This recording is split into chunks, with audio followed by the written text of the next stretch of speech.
Hello student. आज का ये जो वीडियो है वो झारखंड बोर्ड स्टूडेंट के लिए है। इकोनॉमिक्स का पेपर कैसे होता है और उसका मोस्ट इंपॉर्टेंट क्वेश्चन कौन कौन से हैं, हर एक चीज़ को मैं एक वीडियो में आपको कंबाइन बता रहा हूं ताकि आप अपने एग्ज़ाम को अच्छे से जो है दे सके। आपका पेपर कब है झारखंड बोर्ड का? That is 20 March. कॉमर्स वालों के लिए है, 23 मार्च आर्ट्स वालों के लिए। ठीक है, तो ये मॉडल पेपर है आपके लिए। सबसे पहले आपको पता होना चाहिए कि आपका पेपर एग्जाम में आता कैसे है। तो आपका जो पेपर होता है ना, एक्चुअली झारखंड बोर्ड वालों ने क्या कर रखा है, पेपर को दो पार्ट में बांट दिया है, पार्ट 1 एंड पार्ट 2। पार्ट 1 रहता है एमसीक्यू और जो पार्ट 2 रहता है वो सब्जेक्ट यानी क्वेश्चन होते हैं। एमसीक्यूज आते हैं 40 क्वेश्चन और सब्जेक्टिव आते हैं 19 क्वेश्चन, जिसमें से केवल 13 अटेम्प्ट करने हैं, उनके यहाँ पर ऑप्शनल है। ठीक है, एमसीक्यूज होता है 40 क्वेश्चन, हर एक क्वेश्चन 1 मार्क्स का होता है, जिसकी आपको 40 नंबर मिलेंगे। ठीक है, यहाँ पर तो कोई दिक्कत नहीं है, सारे एमसीक्यूज होंगे, यहाँ पर कोई भी आपको चॉइस नहीं मिलेगा। बट हम बात करेंगे, जब हम बात करेंगे सब्जेक्ट की, जो यहाँ पर जो 19 क्वेश्चन होते हैं, इस 19 क्वेश्चन को 3 पार्ट में बांटा गया है। एक पहला क्वेश्चन जो है वो किस में होता है, पहला जो होता है पहला पार्ट इसमें होता है वेरी शॉर्ट। ठीक है ना, वेरी शॉर्ट में आपको 7 क्वेश्चन दे रहेंगे, जिसमें से 5 ही अटेम्प्ट करना है, हर क्वेश्चन 2 नंबर का होगा। उसके बाद आता है शॉर्ट क्वेश्चन भी 7 दिए होंगे, जिसमें से 5 अटेम्प्ट करने के होंगे, जिसमें हर एक क्वेश्चन 3 नंबर का आता है, 3 मार्क्स का। और लास्ट में होता है लॉन्ग क्वेश्चन, आपके पास 5 दिए होंगे, जिसमें 3 अटेम्प्ट क्वेश्चन करने होंगे, जिसमें से हर क्वेश्चन होगा 5 नंबर का। समझ में आ गया? चलिए हम बात करते हैं अब क्वेश्चंस की, इंपॉर्टेंट क्वेश्चन कौन कौन से हैं, टाइम ना वेस्ट करते हुए। सबसे पहले हम शुरुआत करेंगे पार्ट 1 की। पार्ट 1 जो कि किसका है, लघु उत्तरीय बहुविकल्पीय प्रश्नों का है। ठीक है, 40 क्वेश्चन होंगे, टाइम 1.5 घंटे रहता है, क्योंकि कंबाइंड पेपर एक साथ करना होता है ना, 80 मार्क्स का पेपर पूरा 2 पार्ट, उससे फ़र्क नहीं पड़ता कि 1.5 घंटे देना है। आप इसको 30 मिनट में भी सॉल्व कर सकते हैं, 1 घंटे में सॉल्व कर सकते हैं। ज़्यादा टाइम आप सब्जेक्टिव पेपर के लिए लगाइए। पहला क्वेश्चन क्या है, अर्थव्यवस्था की किस समस्या का संबंध उत्पादन के तकनीक के चयन से? आंसर क्या होगा, सी, कैसे उत्पादन करने का मतलब होता है तकनीक की चयन। ठीक है, क्वेश्चन नंबर 2, कुल उपयोगिता अधिकतम होती है जब सीमांत उपयोगिता का मान होता है 0। जब देखिए जो एमयू जो होता है, एमयू इक्वल टू 0 होगा, तभी टीयू जो है सबसे ज़्यादा होगा। ठीक है ना, अधिकतम होगा, तो ध्यान में रखिएगा इस बात को। क्वेश्चन नंबर 3, सामान्यतः एक उदासीनता वक्र होता है, कैसा? उदासीनता वक्र आपने देखा है ना, इस तरह से होता है। इसका मतलब ये होता है, उदासीनता वक्र जो है हमेशा मूल बिंदु की ओर उत्तल होता है। उत्तल मतलब आगे की ओर बढ़ता होता है, झुका हुआ नहीं रहता है। ठीक है, नेक्स्ट, सामान्यतः एक मांग वक्र कोई ढाल होती है। एक मांग वक्र का ढाल कैसा? मांग वक्र मतलब ये है डिमांड, ढाल कैसा हो रहा है, ये ऊपर से नीचे तक गिरता हुआ, दैट मीन्स ऋणात्मक होता है हमेशा। That option number B. एक सरल रेखा मांग वक्र के मध्य बिंदु पर मांग की कीमत लोच कैसी होती है? सरल रेखा मांग वक्र, मांग की कीमत, सरल रेखा मांग वक्र मतलब बिल्कुल सीधा, ये जो मांग वक्र होता है कैसा होता है, इसका मतलब ये होता है यहाँ पर लोच जो होता है एक होगा, क्योंकि दोनों के बीच में समान गैप होगी, that is B. Question number 6, निम्न में से किस वक्र का आकार उल्टा होता है? किस वक्र का आकार उल्टा होता है? औसत स्थिर लागत, औसत स्थिर लागत का वक्र ऐसा होता है, औसत परिवर्ती लागत उसका वक्र ऐसा होता है, सीमांत लागत का वक्र भी ऐसा होता है, औसत उत्पाद का वक्र ऊपर से नीचे की ओर गिरता हुआ आता है, इनकी उल्टा वक्र किसका? औसत उत्पाद का हुआ। क्वेश्चन नंबर 7, उत्पादन फलन Q equal to AL alpha के बीटा में पैमाने का प्रतिफल क्या बताता है? यहाँ पर पैमाने का प्रतिफल बताता है अल्फा प्लस बीटा, क्योंकि सारे उत्पत्ति के साधन मिलेंगे तभी पैमाने में परिवर्तन होगा। क्वेश्चन नंबर 8, जब सीमांत लागत औसत लागत से कम होती है तब औसत लागत कैसी होगी? जब सीमांत लागत औसत लागत से कम होती है, ध्यान में रखिएगा, उस वक्त औसत लागत जो है सबसे कम होती है, दैट मीन्स न्यूनतम होती है। Option number B. उत्पादन की मात्रा में परिवर्तन करने पर किस लागत में परिवर्तन नहीं होता है? आप उत्पादन में परिवर्तन करें या ना करें, आपको स्थिर लागत पर कोई फर्क नहीं पड़ता है, दैट मीन्स कुल स्थिर लागत इसका राइट आंसर है। क्वेश्चन नंबर 10, निम्नलिखित में से किस बाजार में एक फर्म कीमत स्वीकारक होती है? द राइट आंसर इज पूर्ण प्रतियोगिता बाजार में। एक पूर्ण प्रतियोगी फर्म के संतुलन के लिए निम्न में से कौन सा विकल्प सही है? पूर्ण प्रतियोगी में फर्म का संतुलन बताता है हमेशा किसके बारे में, कि एक ऐसी स्थिति जहां पर उसका सीमांत आगम और सीमांत लागत बराबर हो, that is MR equal to MC। Right answer option is A. Question number 12, निम्न रेखा चित्र से पूर्ति की लोच से किस मान की माप होती है? इसमें से कौन सा आएगा? ठीक है ना। पूर्ति की लोच देखिए, इसको आप ग्राफिक में देखिए यहाँ पर, अगर आप देखेंगे यहाँ पर इस डायग्राम में एक चीज़ दिख रहा है यहाँ पर कि कीमत में जितना चेंजेस हो रहा है उसके कंपेरिजन में पूर्ति में ज़्यादा चेंज होगा, ठीक है ना। आप मैंने थोड़ा ये गलत बना रखा है, सीधा बनाइए ऐसे, ठीक है ना। तो ऐसे में ऑप्शन नंबर बी 1 से कम होता है, that is ES is less than 1, ठीक है ना। बेरोजगार पूर्ति बोलते हैं इसको।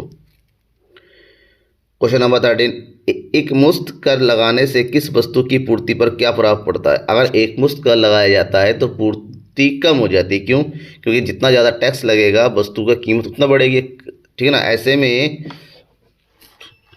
लागत बढ़ती है, ठीक है ना, लाभ कम हो जाते हैं, लागत कम हो जाए लाभ, तो ऐसे में पूर्ति कम हो जाती है automatic, that means A. Question number 14, अन्य बातें समान रहने पर किसी वस्तु की मांग में वृद्धि होने से बाजार संतुलन पर क्या प्रभाव पड़ता है। ध्यान में रखिएगा, अन्य बातें समान है, वस्तु की मांग में वृद्धि हो रही है, तो मैं आपको डायग्राम से समझाऊं। यह है मांग वक्र और ये नॉर्मल आपका क्या चीज़ सिचुएशन है, ये संतुलन का ये वाला पॉइंट। अब क्या हुआ, मांग में वृद्धि हो रही है, मांग में वृद्धि हो रही है, अन्य बातें समान है, वस्तु की मांग में वृद्धि हो रही है, ठीक है। तो ऐसे में ये हो गया नया कीमत और ये हो गया मात्रा। इसका मतलब कीमत भी बढ़ गई, मात्रा भी बढ़ गई, इसका मतलब संतुलन कीमत और संतुलन मात्रा में दोनों में वृद्धि होगी, ऑप्शन नंबर सी। किसी भी चीज़ को अगर आपको डाउट हो रहा है तो डायग्राम का यूज़ कीजिए, आपका डाउट क्लियर हो जाएगा। क्वेश्चन नंबर 15, अधिक मांग की स्थिति में कीमत की प्रवृत्ति होती है, कैसी वृद्धि होने की। अधिक मांग का मतलब एक ऐसी स्थिति जहाँ पर aggregate demand is greater than aggregate supply, ठीक है, या फिर demand is greater than supply, demand ज़्यादा होता है सप्लाई कम होता है, हमेशा चीज़ों के दाम बढ़ते हैं, अभी अपने देखा है, दैट इज बी। अधिक पूर्ति की स्थिति क्या होती है, एक ऐसी स्थिति जहाँ पर सप्लाई ज़्यादा होता है और डिमांड कम होता है, that is option number B. अन्य बातें समान रहने पर किसी वस्तु की पूर्ति में कमी होने से बाजार संतुलन में क्या प्रभाव होगा। वस्तु की पूर्ति कम हो रही है, इसका मतलब ये कि मांग ज़्यादा है पूर्ति कम है। जब भी मांग ज़्यादा होगी और पूर्ति कम होगी तो कीमत बढ़ेगी, क्योंकि पूर्ति कम है तो क्वांटिटी भी कम होगी, इसका मतलब संतुलन कीमत में वृद्धि होगी और संतुलन मात्रा में कमी होगी। Right answer is B. एकाधिकार में अधिकतम कुल आगम के उत्पादन स्तर पर वस्तु की मांग की लोच कितनी होगी। एकाधिकार में अधिकतम कुल आगम पर मांग की लोच हमेशा 1 से कम होगी, क्योंकि कीमत जितनी ज़्यादा रखी जाती है मांग उतनी ही कम होती चली जाती है। द्विधिकार में विक्रेताओं की कितनी संख्या होती है। द्विधिकार 2 का अधिकार, दैट इज 2, राइट आंसर 2 है। निम्न में से किस बाजार में विभेदीकृत वस्तु का उत्पादन होता है। विभेदीकृत बाजार का मतलब वस्तु का मतलब होता है वस्तु सेम लेकिन उसके रिलेटेड जो उसकी जो छोटी छोटी डिफरेंसेस आती है, जैसे ब्रांडिंग में, पैकेजिंग में, आकार में, उसके फ्रेग्रेंस में, तो अलग अलग मतलब उपयोगिता भले ही सेम हो लेकिन दिखने में जो वस्तु है, जैसे कोलगेट है, टूथब्रश है, अलग अलग ब्रांड का आता है, पतंजलि का आता है, कोलगेट का आता है, शिवा का आता है, सेंसोडाइन आता है, सबकी क्वालिटी सब कुछ अलग अलग है, तो उसको बोलते हैं विभेदीकृत वस्तु का होना, और ये पाया जाता है एकाधिकार प्रतियोगिता बाजार में। Question number 21, the general theory of employment intention money नामक पुस्तक के लेखक कौन है। इसको तो रट लीजिए आप अपने दिमाग में, इसका आंसर है J.M. कीन्स। और कब लिखा था, ये भी डेट है 1936 में प्रकाशित हुई थी, क्योंकि ये भी आ जाता है कि general theory of intention money कब प्रकाशित हुई थी, 1936 में। 22, जीडीपी और एनडीपी में क्या संबंध है। जीडीपी और एनडीपी में जो संबंध की अगर बात करें तो जी और एन का संबंध होता है। ग्रॉस का निकालना है तो हमेशा एन में मूल्यह्रास को जोड़ना पड़ेगा। कहाँ पर है, बी नंबर।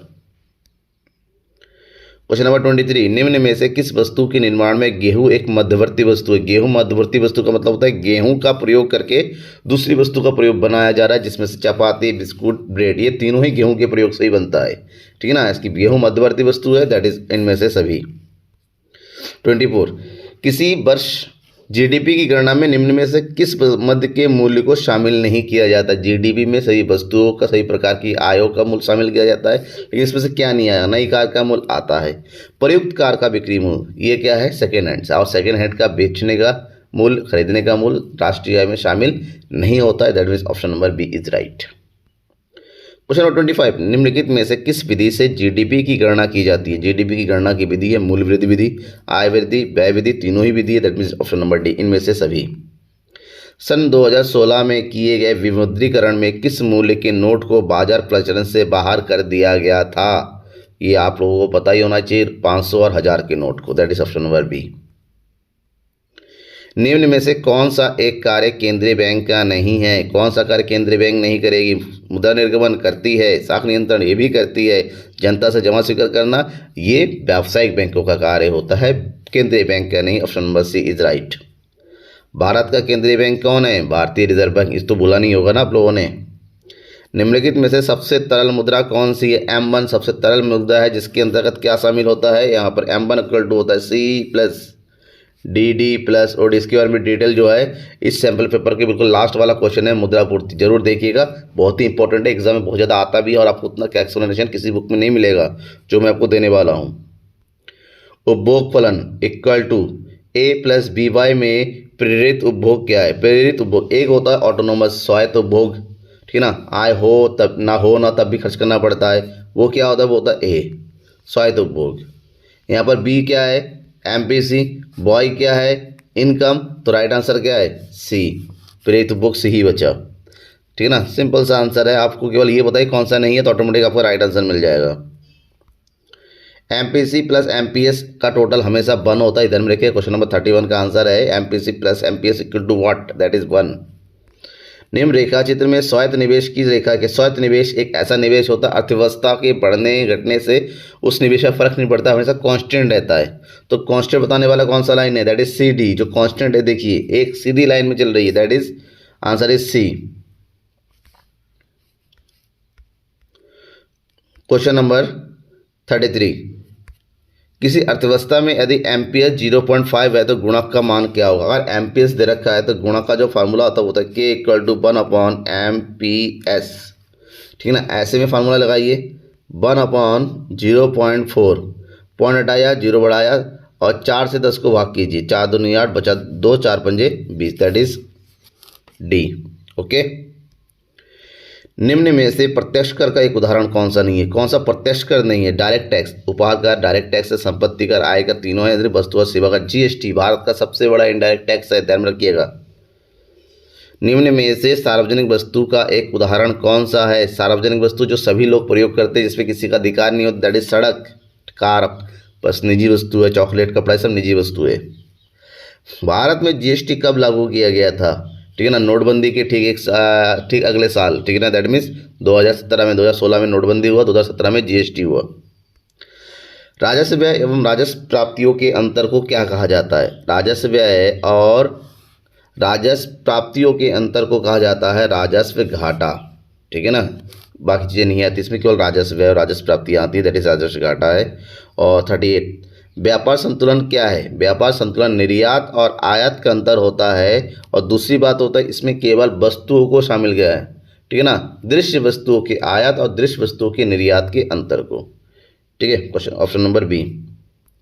यदि कोई भारतीय किसी चीनी मोबाइल कंपनी को खरीदता है तो इस लेन देन को भारत के भुगतान संतुलन में कहाँ दर्ज किया? अगर चीनी मोबाइल खरीदता है तो ऐसे विदेशी विनिमय यानी कि विदेशी करेंसी जाएगा, ठीक है ना। विदेशी करेंसी जाने का मतलब क्या होता है? ये हमारे डेबिट साइड में लिखा जाएगा चालू खाते के, सॉरी चीनी मोबाइल कंपनी को खरीदता है तो चालू खाते का डेबिट साइड नहीं, ये गलत दे रखा है ऑप्शन जो है, जहाँ पर भी दिया हुआ ऑप्शन मैंने बुक से उठाया है, पूंजी खाते के डेबिट मध्य में किया जाएगा, ठीक है ना। क्यों? क्योंकि यहाँ पर आपका पैसा जा रहा है और इस सब की एसेट्स बढ़ रहा है, जब भी एसेट्स बढ़ता है तो एसेट्स हमेशा डेबिट होता है, पैसा जा रहा है, और क्योंकि ये पूरी कंपनी खरीदा जा रहा है तो लॉन्ग टर्म है, दैट इज पूंजी खाते के डेबिट साइड में, राइट। आगे बढ़ते हैं। निम्नलिखित में से कौन सा मद भुगतान संतुलन के चालू खाते का एक घटक है? भुगतान संतुलन के चालू घटक प्रत्यक्ष निवेश, विदेशी सहायता, दृश्य वस्तु का निर्यात, दैट इज डी। ओके, समझ में आ गया ना? ठीक है। अब बात करेंगे, ये हमारे 40 क्वेश्चन हो गए MCQs के। अब MCQs के बाद हम बात करेंगे पार्ट 2। इस तरह से पूरा बना हुआ रहेगा आपके एग्जाम में, हर जगह लिखा रहेगा प्रश्न संख्या कितना है 19 है, कुल 40 नंबर का होगा, आपको 1.5 घंटा मिलेगा। जरूरी नहीं उधर आपने टाइम बचा लिया तो यहाँ पर यूज़ कीजिए। इसमें सब्जेक्टिव होंगे, जहाँ पर आपको सबसे पहला होगा अति लघु उत्तर प्रश्न, जिसका आंसर आपको एक शब्द या एक लाइन में देना होता है, ठीक है ना। 2 लाइन में जितना आंसर दे सकते हैं शॉर्ट से शॉर्ट, और आपको मिलेगा इसके 2 नंबर, ठीक है ना। ध्यान में रखिएगा 7 क्वेश्चन होंगे इसमें, 7 क्वेश्चन होंगे, उसमें से केवल 5 ही अटेम्प्ट करने हैं। तो जो 5 सबसे ज़्यादा इजी लगे उसी 5 को, बाकी 2 को छोड़ के दीजिए। ज़्यादा बुद्धिमात बनिए कि सारे क्वेश्चन अटेम्प्ट कर दीजिए, टाइम वेस्ट होगा। केवल 5 अटेम्प्ट करने हैं आपको। पहला क्वेश्चन है व्यष्टि अर्थशास्त्र को परिभाषित कीजिए। अर्थशास्त्र की वही शाखा जिसके अंतर्गत अर्थव्यवस्था की व्यक्तिगत एवं सूक्ष्मतम समस्याओं का अध्ययन किया जाता है, उसे व्यष्टि अर्थशास्त्र कहते हैं। बाजार से क्या अभिप्राय है? बाजार एक ऐसा माध्यम या क्षेत्र है जहां क्रेता और विक्रेता किसी वस्तु की एक निश्चित कीमत पर खरीदने या बेचने के लिए आपस में संपर्क में आते हैं। चाहे वो ऑनलाइन बाजार हो, चाहे वो ठेली बाजार हो, चाहे आपका नॉर्मल बाजार हो, मछली बाजार, वो सारा बाजार है। एकाधिकार का अर्थ लिखिए। एकाधिकार बाजार की एक ऐसी स्थिति है जहां किसी वस्तु का केवल एकमात्र एक ही विक्रेता होता है और वो स्वयं ही अपने आप में बाजार होता है, उसका कंपटीटर कोई बाजार में नहीं मौजूद होता है, इसलिए वस्तु की कीमत के निर्धारण भी वो खुद करता है। एकाधिकार में कीमत और सीमांत लागत के बीच में कैसा संबंध होता है? तो ध्यान में रखिएगा, एकाधिकार और सीमांत लागत यानी कि एमसी के बीच हमेशा विपरीत संबंध होता है। वो क्यों? क्योंकि कीमत और सीमांत लागत का अंतर जितना अधिक होता है, यानी कि कीमत जितना ज़्यादा और लागत जितनी कम होती है, लाभ भी उतनी ही ज़्यादा होती है, ठीक है ना। में दोनों के बीच में विपरीत संबंध होता है। हमेशा को सोचा जाता है कीमत ज़्यादा होगी या लागत कम होगी तो बेटर है। आर्थिक एजेंट से आप क्या समझते हैं? उदाहरण दीजिए। आर्थिक एजेंट, इकोनॉमिक एजेंट क्या होता है? आर्थिक एजेंट का अर्थ है वह व्यक्ति या संस्था जो अर्थव्यवस्था की आर्थिक क्रियाओं जैसे उत्पादन, उपभोग को संपन्न करता है। जैसे उत्पादन को संपन्न करने वाला कौन होता है? उत्पादक। और उपभोग को संपन्न करने वाला कौन होता है? उपभोक्ता। उन्हें हम आर्थिक एजेंट कहते हैं। क्वेश्चन नंबर 6, सरकारी बजट से आप क्या समझते हैं? सरकारी बजट देश की सरकार या आगामी वित्तीय वर्ष के लिए अनुमानित प्राप्ति और अनुमानित व्यय का विवरण होता है। क्वेश्चन नंबर 6 है, लेकिन आपको 5 अटेम्प्ट करने हैं। मैंने 7 दे रखे हैं क्योंकि इंपॉर्टेंट क्वेश्चन है 7, ठीक है। आपको केवल 5 अटेम्प्ट करने हैं। क्वेश्चन नंबर 7, आयात प्रतिस्थापक से क्या समझते हैं? आयात प्रतिस्थापक का अर्थ है उन वस्तुओं सेवाओं का अपने देश में ही उत्पादन करना जिनका आयात किया जाता है, ठीक है। 7 क्वेश्चन में 5 अपने अटेम्प्ट करने हैं और बाकी 2 जोड़ देने। अब आता है इसका पार्ट बी, लघुत्तरी प्रश्न। लघुत्तरी प्रश्न में आपको 7 क्वेश्चन दे रखेंगे। यहाँ पर भी 7 में से 5 अटेम्प्ट करने, हर क्वेश्चन 3 नंबर का, और उसका जो आंसर लिखना है आपको लगभग 80 से 100 शब्दों के बीच में लिखना है, यानी कि आधे पेज के लगभग, ठीक है। जो भी 5 आपको सही लगे उसको अटेम्प्ट कीजिए। पहला क्वेश्चन है, किसी वस्तु की मांग को प्रभावित करने वाले कारकों की व्याख्या कीजिए। मांग को प्रभावित करने वाले प्रमुख कारण कौन कौन से हैं? वस्तु की उपयोगिता, आय स्तर और वस्तु की कीमत, ठीक है। ये लिख दीजिए। 3 पॉइंट नंबर का है, 3 पॉइंट लिख देंगे, इनफ है। थोड़ा एक्सप्लेन कर दीजिए, आपको मार्क्स मिल जाएंगे। और क्या है? उपभोक्ता की रुचि, फैशन, 2 ज़्यादा मैंने बता दिया आप लोगों को, और स्थानापन्न वस्तुएं भी होती हैं, ठीक है। क्वेश्चन नंबर 9, अल्पकालीन उत्पादन फलन एवं दीर्घकालीन उत्पादन फलन में अंतर स्पष्ट कीजिए। दोनों क्या चीज़ें, दोनों में डिफरेंस बताना है। तो एक तरफ अल्पकालीन उत्पादन फलन है और एक तरफ दीर्घकालीन उत्पादन फलन है। अल्पकालीन क्या होता है? एक उत्पादन फलन की एक अल्पकालीन अवधारणा है, जबकि दीर्घकालीन एक दीर्घकालीन अवधारणा है। अल्पकालीन मतलब जो 1 साल से कम के लिए होता है, दीर्घकालीन मतलब जो 1 साल से ज़्यादा का होता है।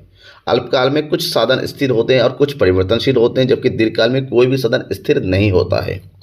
अल्पकाल में केवल कुछ साधन ही परिवर्तित किया जा सकता है और दीर्घकाल में उत्पादन के सभी साधनों को एक निश्चित अनुपात में परिवर्तन किया जाता है। अल्पकाल में इसके अंतर्गत परिवर्तनशील साधनों की मात्रा में होने वाले परिवर्तन से कुल उत्पादन पर पड़ने वाले प्रभावों का अध्ययन किया जाता है, जबकि दीर्घकालीन अवधारणा में इसके अंतर्गत उत्पादन के साधनों एवं उत्पादन की मात्रा में होने वाले अनुपातिक संबंधों का अध्ययन किया जाता है। और लास्ट है, अल्पकालीन में जो साधन अल्पकालीन अवधारणा है, इसमें एक साधन के प्रतिफल का नियम कहा जाता है, जबकि दीर्घकाल वाले को पैमाने के प्रतिफल के नियम से जाना जाता है। अंतर लिखेंगे, बॉक्स बना के, कॉलम बना के, मार्क्स पूरे मिलेंगे। क्वेश्चन नंबर 10, बाजार की शक्तियों का वर्णन कीजिए। बाजार की शक्ति एक फर्म की उस प्रभावित करने वाली क्षमता को दर्शावित किया जाता है, यानी बताया जाता है, दर्शाया जाता है, जिस पर वो आर्थिक लाभ बढ़ाने के लिए उत्पाद या सेवा की आपूर्ति या मांग में हेरफेर करके उत्पाद या सेवा बेचती है।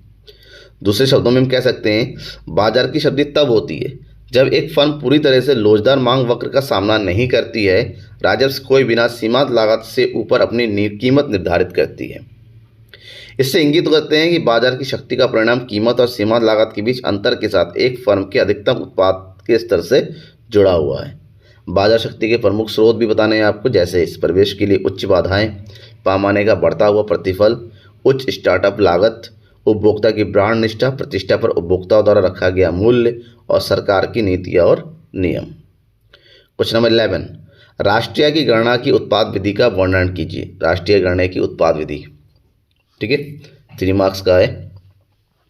तो आंसर क्या है? उत्पाद विधि के अंतर्गत देश के घरेलू सीमा में देश के निवासियों द्वारा उत्पादित अंतिम वस्तुओं एवं सेवाओं के बाजार मूल्य का योग किया जाता है। यानी कि एक देश की घरेलू सीमा के अंतर्गत जो भी वस्तु अंतिम वस्तु और सेवाओं का उत्पादन किया जाता है, ठीक है, इसमें मूल्य राशि और शुद्ध अप्रत्यक्ष कर को घटाया जाता है और विदेशों से प्राप्त शुद्ध साधन आय को जोड़ दिया जाता है। इस विधि के द्वारा राष्ट्रीय निकालने के लिए प्रमुख कुछ चरण होते हैं, स्टेप टू स्टेप करते हैं।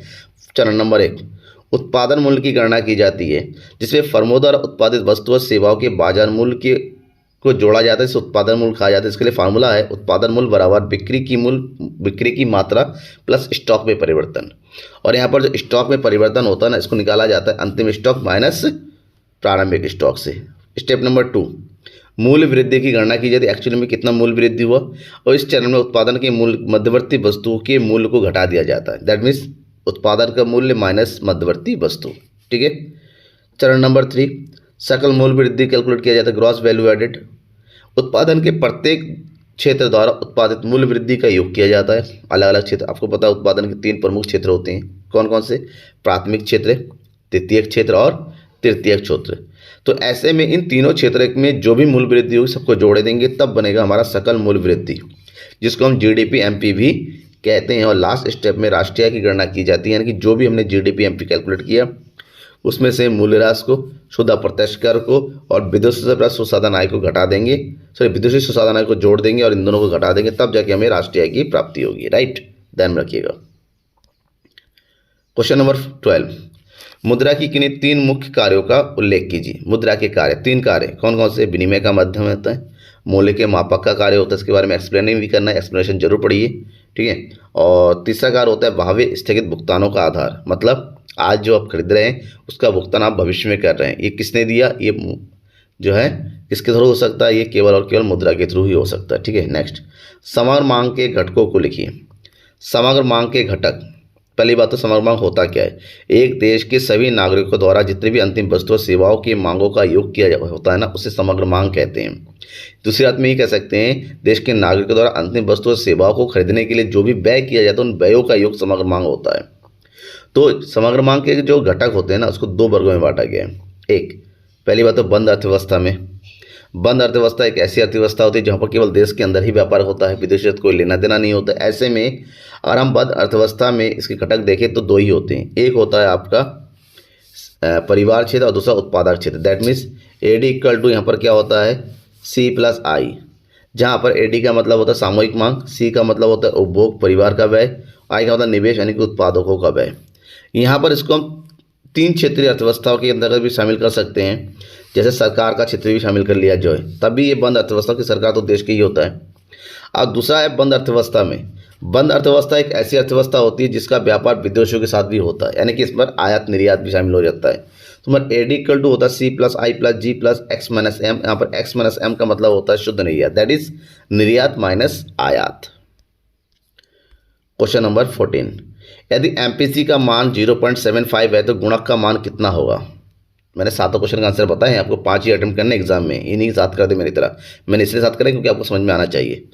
तो एमपीसी का मान दे रखा है 0.75, तो आपको गुणक का, जब एमपीसी होता है तो गुणक का जो फार्मूला होता है ना, देखिए ये है, दैट इज के इक्वल टू 1/1 माइनस एमपीसी। तो एमपीसी की जब एमपीसी की वैल्यू रखेंगे तो 1 माइनस एमपीसी दैट इज 0.25 आ गया। 0.25 से 1 को डिवाइड करेंगे तो ये हो जाएगा, पॉइंट हटाया, 2 0 बढ़ा दिया। 25 से 100 को डिवाइड करेंगे that is 4, that is right answer is गुणक का मान कितना होगा? 4 होगा, ठीक है। और आपको कैलकुलेशन समझ में नहीं आ रहा है, देखिए मैंने यहाँ पर लिंक दे रखा है, डिस्क्रिप्शन में जाइए, इकोनॉमिक्स न्यूमेरिकल वाले में जाइए, वहाँ पर आपको इसका क्वेश्चन मिल जाएगा कि हम एमपीसी से गुणक की वैल्यू कैसे निकालते हैं, बहुत ईजी है, समझ में आ जाएगा। अब हम बात करते हैं दीर्घ उत्तरीय प्रश्नों की। दीर्घ उत्तरीय प्रश्न आपके पास कितने दे रखे होंगे? 5, 3 अटेम्प्ट करने, ये गलत दे रखा है यहाँ पर 5 क्वेश्चन 3 यानी कि 15 मार्क्स का होगा। ये थोड़ा सा टाइपिंग मिस्टेक हो गया, ठीक है। आप 3 क्वेश्चन नहीं अटेंड करने, मैंने 5 का आंसर दे रखा है, ठीक है ना। आप जो भी 3 को अच्छा लगता है उसको अटेंड करना है एग्जाम में, क्योंकि क्वेश्चन पेपर ऐसा ही आने वाला है। तो पहला क्वेश्चन है इसमें न्यूमेरिकल क्वेश्चन है, और झारखंड बोर्ड में न्यूमेरिकल बहुत पूछे जाते हैं। निम्नलिखित तालिका से मांग की कीमत लोच की गणना कीजिए। आपको अगर यहाँ पर कीमत लोच समझ में नहीं आता है तो मैंने फिर से बताया है, डिस्क्रिप्शन में जाइए, इकोनॉमिक्स न्यूमेरिकल का एक देखिए लिंक दे रखा होगा, वहाँ जाइए, न्यूमेरिकल आपको ये क्वेश्चन मिल जाएगा। निम्नलिखित तालिका से मांग की कीमत लोच की गणना कीजिए। यहाँ पर कीमत दे रखा है 5, वस्तु की मांग है 20, कीमत घट के होगी 4, मात्रा होगी 30, दोनों में नेगेटिव रिलेशन है। तो उसको कैलकुलेट करने का तरीका देखिए मैंने दे रखा है यहाँ पर। कैलकुलेट कैसे करेंगे, कीमत 5 से 4 और मात्रा फार्मूला होता है ED equal to delta Q upon Q multiply by P upon delta P. सबसे पहला काम है डेल्टा क्यू निकालिए, दैट इज 30 माइनस 20 इज 10, और डेल्टा पी कीमत में परिवर्तन निकाला 4 माइनस 5 यानी कि -1। अब सबकी वैल्यू को आप फार्मूले में रखिए, डेल्टा क्यू यानी कि 10 और क्यू कितना है जो पहले का इनिशियल होता है यानी कि 20, ठीक है, मल्टीप्लाई बाई पी कितना है 5 और डेल्टा पी कितना है -1। कैलकुलेट करेंगे, ये आ जाएगा 5/2, 2 से डिवाइड करेंगे 5 को, ये आ जाएगा 2.5। माँ की कीमत लोच का आंसर हमेशा माइनस में आता है, कहीं कहीं माइनस लिखा हुआ रहता है। कुछ बच्चे कमेंट करते हैं सर आपका आंसर गलत है, माइनस में है, आपको प्लस में कैसे आ गया, ये प्लस में है आपका माइनस में कैसे आ गया। ध्यान में रखिएगा, मांग की कीमत लोच का आंसर हमेशा माइनस ही होता है, चाहे आप लिखे चाहे ना लिखे फर्क नहीं पड़ता है, नेगेटिव ही होगा। समझ में आ गया। नेक्स्ट क्वेश्चन नंबर 16, सीमांत उत्पाद और औसत उत्पाद में संबंध की व्याख्या कीजिए। दोनों में संबंध बताना है। तो आपको बताना है सीमांत उत्पाद के बारे में। पहले, किसी परिवर्तनशील साधन की एक अतिरिक्त इकाई या कम इकाई का प्रयोग करने से कुल उत्पाद में जो अंतर होता है उसे सीमांत लागत कहते हैं। जबकि औसत उत्पाद का मतलब होता है परिवर्तनशील लागत की प्रत्येक इकाई को उत्पाद के औसत उत्पाद कहते हैं, या फिर कुल उत्पाद को परिवर्तनशील साधनों से भाग देने पर जो भी प्राप्त होता है उसे औसत उत्पाद कहा जाएगा। सीमांत उत्पाद और औसत उत्पाद के संबंध की बात किया जाता है। पहला संबंध है औसत उत्पाद और सीमांत उत्पाद दोनों की गणना कुल उत्पाद से की जाती है, जहाँ फार्मूला होता है औसत उत्पाद बराबर कुल उत्पाद डिवाइडेड बाई परिवर्तनशील साधन की इकाई, that is AP equal to TP divided by L। और दूसरी तरफ सीमांत उत्पाद का जो फार्मूला होता है वो होता है कुल उत्पाद में परिवर्तन डिवाइडेड बाई परिवर्तनशील साधनों में परिवर्तन, that is delta TP divided by delta L। इसको हम एक दूसरा फार्मूला भी लिख सकते हैं यहाँ पर, MP equal to TPN minus TPN minus 1। दोनों ही फार्मूला सेम है, ठीक है। अब इसके संबंधों को और अच्छे से देखेंगे इस टेबल के थ्रू। फार्मूला यूज करेंगे, देखिए कुल उत्पाद दे रखा है तो कुल उत्पाद 40 पहला है। अगर हमें सीमांत उत्पाद निकालना है यानी कि ये TP नहीं MP निकालना है तो कैसे करेंगे, 90 से 40 को माइनस कर देंगे 50, 130 से 90 को माइनस कर देंगे 40, 160 से माइनस कर देंगे 30, माइनस करते हुए चलेंगे MP आ जाएगा, और कुल उत्पाद को L से डिवाइड करेंगे तो AP आता निकलता चला जाएगा, ठीक है, क्योंकि टेबल फिल करना भी आता है एग्जाम में। दूसरा, कुल उत्पाद के बढ़ने से सीमांत उत्पाद और औसत उत्पाद दोनों ही घटते हैं, किंतु MP AP की तुलना में अधिक तेजी से घटती रहती है। इसी में थर्ड रिलेशन है, औसत उत्पाद घटती है लेकिन कभी भी सीमांत उत्पाद की तरह ऋणात्मक नहीं होती है, ठीक है। आपने टेबल बना दिया, कुछ पॉइंट लिख दीजिए, इनफ हो गया, आपको मार्क्स पूरे मिलेंगे। पूर्ण प्रतियोगिता में एक फर्म का संतुलन की व्याख्या कीजिए। पूर्ण प्रतियोगिता में देखिए आंसर मैंने कंप्लीट दे रखा है, स्क्रीनशॉट लेके रख लीजिए, इसको पढ़िए।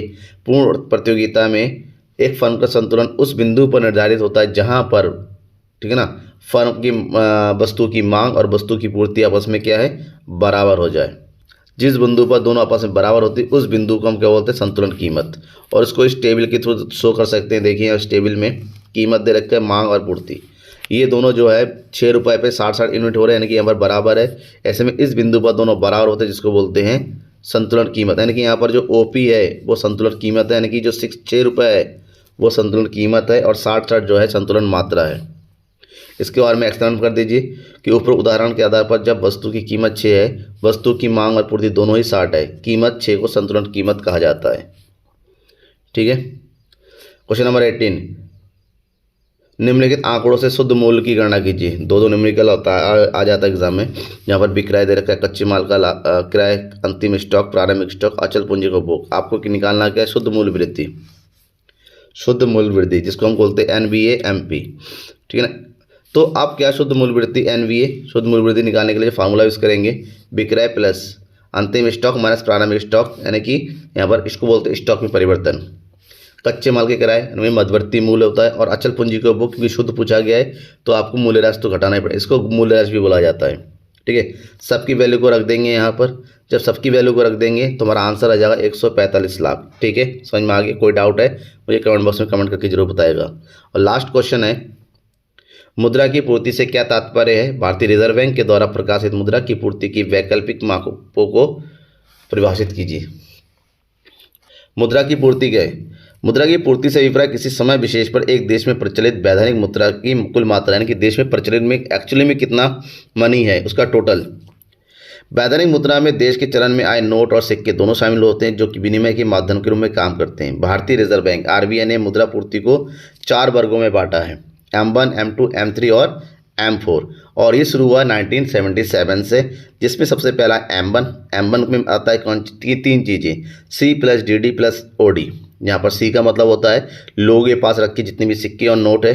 DD में आता है लोगों का व्यापारिक बैंकों में जितने भी जमा पैसे होते हैं जिसको वो कभी भी निकाल सकते हैं।